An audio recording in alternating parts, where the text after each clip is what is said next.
જગતની મોજને માણનાર તો ઘણા બધા જોયા હોય.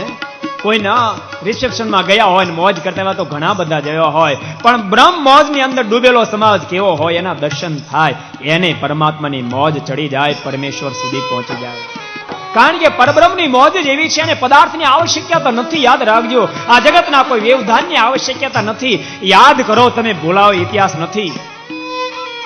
દેવજી ભગત આંબા ગામના, અરે ખાલી રોટલો અને પાણી હારે પીતા જતા હોય.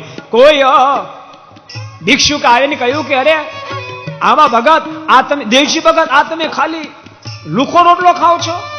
અને ત્યારે દેવજી ભગતના મોઢામાં શબ્દ નીકળ્યા હતા, લુખો ખાય તો હરામ ખાય, લુખો ખાય તો હરામ ખાય. ત્યારે શું ખાઓ છો? અરે કોળીએ કોળીએ સ્વામિનારાયણ સ્વામિનારાયણ સમય બોલતા બોલતા જમો છું. લુખો તો તું ખાતો હોઈશ, લુખો તો તું ખાતો હોઈશ.